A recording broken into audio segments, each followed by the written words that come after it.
Hi, and welcome to Wow Talk. I'm Donna Cappuccitti, a thriving cancer survivor. And I'm her naturopathic doctor, Darlene Gustin. We're here to encourage, educate, and empower you on your journey to optimum wellness. Welcome. Today we are going to talk about healthy home, healthy body. Dr. Gustin, I'd like you to start, please. Thank you, Donna, and hello, everybody.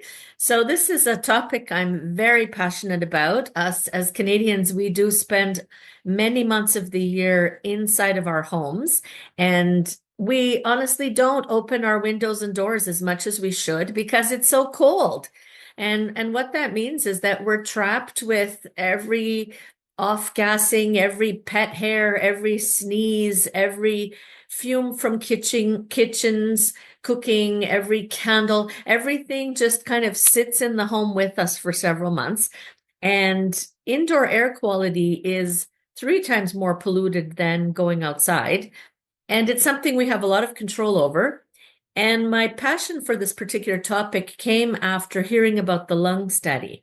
So the lung study, you can Google it. It was a big study watching over 6,000 patients over 20 years. There were 10 or more independent researchers running the study, and there were several outcomes of the study, but the one that really changed me forever was they determined that if you clean your home 1 time per week with national brand products, so the things you use to clean your oven and your windows and your toilet and your laundry, etc., your floor cleaner, use the stuff you buy in the grocery store or the department store 1 time a week. So you're not even a clean freak. You're just doing it once a week. It was calculated to be equally toxic to smoking 1 pack of cigarettes per day. I can't even fathom that. It just seems It's mind-boggling. It totally is, because we've been using those products our whole lives, our mothers, our grandmothers, and so on and so forth. I mean, I don't know when it did switch from using good old vinegar and household things that were natural. So let's talk about that for a second.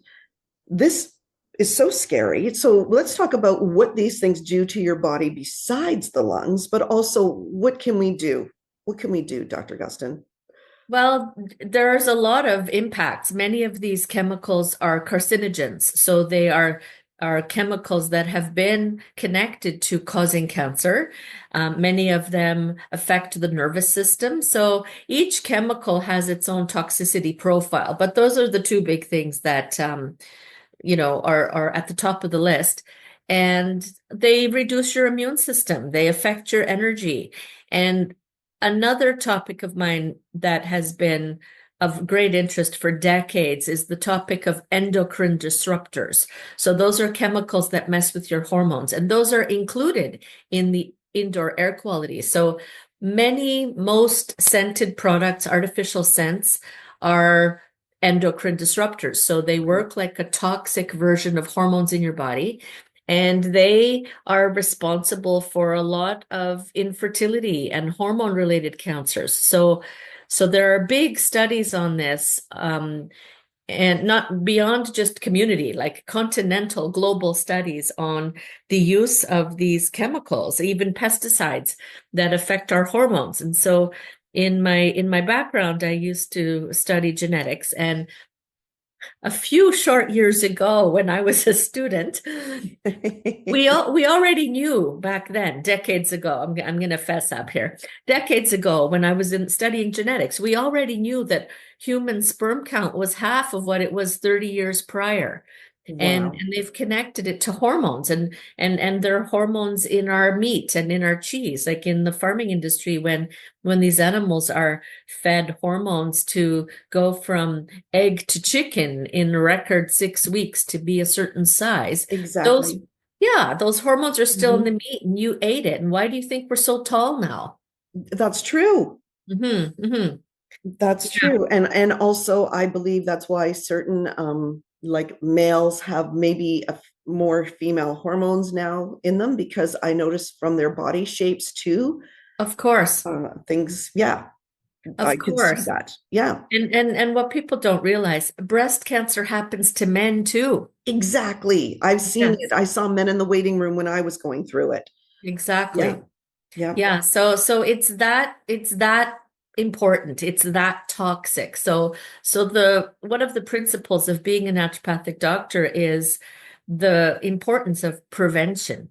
So when we talk about this, it's not about live like a Canadian and just have your detox once in a while. No, the first step is now that you know better, avoid exposure. And exactly. Yeah. and that's how much it matters to think about what's going on in your home. And where we live here in the Toronto area, there's been so much new construction. And Exactly. Yes. yeah, Yes. and I meet patients who didn't connect the two, but they'll come and they'll say, I haven't been feeling good since, about fall of last year. And I say, what happened last fall? And they go, well, I moved, maybe moved down the street, but went to a new home. But new homes, they off gas Yes. chemical fumes for about 2 years. Yeah, that's hard to believe, but true. Absolutely. I've heard about that. So, tell me, what can we do? Could you give us a couple steps and a few tips on what we can do to have a healthier home? So the first thing I would say is now that I told you about the cleaning products, Yes. find different ways to clean. And whether you make the recipes yourself with vinegar and baking soda and essential oils, And the, lemon. yeah, or get a steam cleaner That's device, true. anything that's appropriate for, the construction materials that are present in your home, right? Like if you have ceramic tiles versus wooden floors, you have different options, right? Yes. Yes. So that's the thing. So I've been using natural cleaning products for decades now, Yeah. but I wasn't perfect. If someone brought home a container of something, I wasn't paranoid about it. But definitely I became even greener after hearing about that study. And for Canadians, open your windows. Who cares if it's cold for 5 minutes? Just open the windows and the doors and let the air exchange itself. You Yes. can also use plants. NASA has done studies on various plants and how effective they are at bringing oxygen in and also sponging up some of the toxins. And the other thing that I talk about is not just chemical pollutants in the air in the home, but I'm also very concerned about electromagnetic pollution. So Oh, yes, Wi-Fi's and yes. We've talked electronic. about this before. So maybe refresh our memory. So all of these Wi-Fi, electrical, Bluetooth gadgets, they're all sending messages through the sky. And the way I describe it is if there is someone, I say if there's a man in Ottawa talking to a man in Niagara Falls, so to drive, this is like 8 hours apart, okay? Yes. But on one cell phone alone, there's a clear signal from the man in Ottawa to the man in Niagara Falls. And that signal had to travel through how many fields of cows, how many highways, how many condos, the building I'm in, my body to go from Mr. Number One to Mr. Number Two. And if you multiply that by the population in the Greater Toronto Area and think of everybody's Yep. national and international signals, Wi-Fi's, Bluetooth cars. It's mind-boggling. I don't Yeah. think we can even, I'm scientifically speaking, I'm surprised that these things function at all because there's so many of them in the sky. Imagine playing 50 radios at the same time. Exactly. Imagine. So, Oh yeah, man. Yeah, yeah. really good point. Yeah. So it's going to affect the electromagnetic function of the body. And we don't really know the long-term repercussions of this We because, don't. it hasn't been around for my whole lifetime. But this next generation coming up, we'll see what it happens to them. I mean, they're already talking about how excessive screen time is reducing empathy and attention span Yes. and probably rewiring the brains, maybe even in long-term ways. Yeah. Yeah. No, and now I was going to ask you for a solution, and we've talked about it before.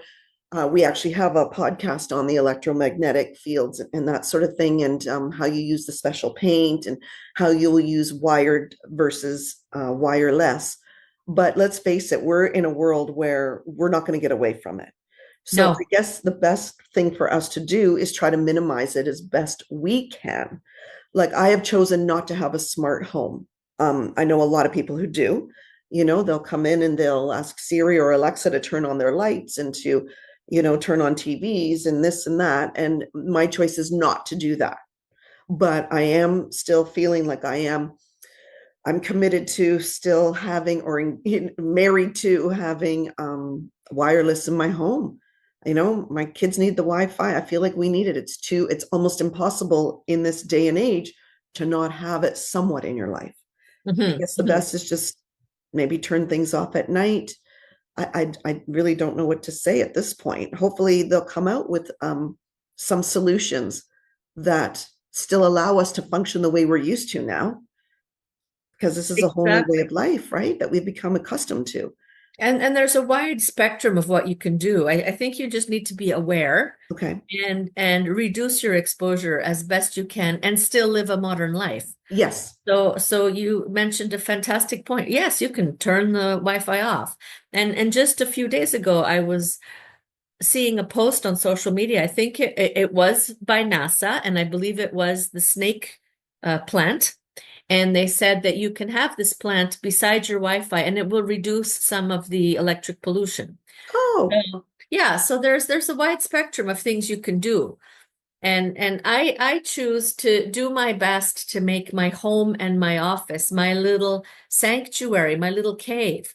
So yes. as Donna mentioned, I have blocked out wireless signals from my new office, and I do have plants all over the place, and I do use the cleaning products. I do open the windows.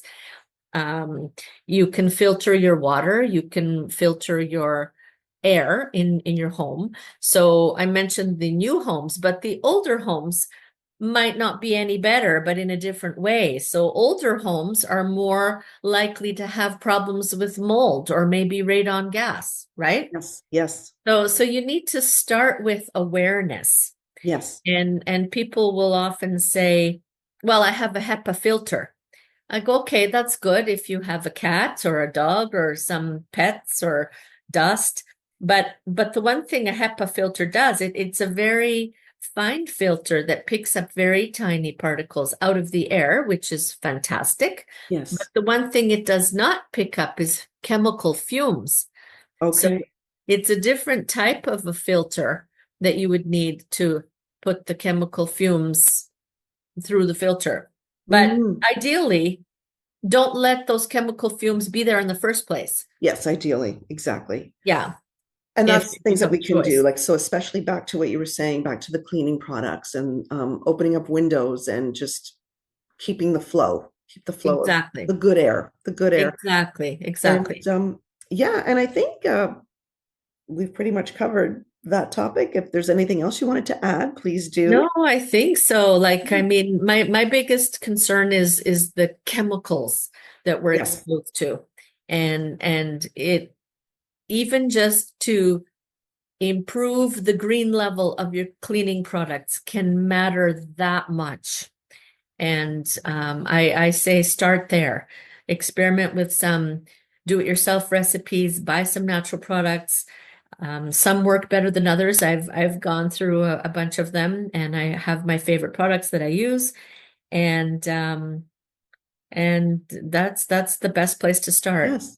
We Yeah. can add some links to some recipes, or you could look yourself on Google and that's what we'll do. Yeah, just maybe just take a look at what's out there. There's so much information on the internet or in books that you'll find that talk about natural ways to clean your home. So many different options. So, anyway, thank you very much for listening. And And look up the lung study. It's fascinating. okay, we can put the link in for that. That's for sure. Anyway, bye for now. Bye.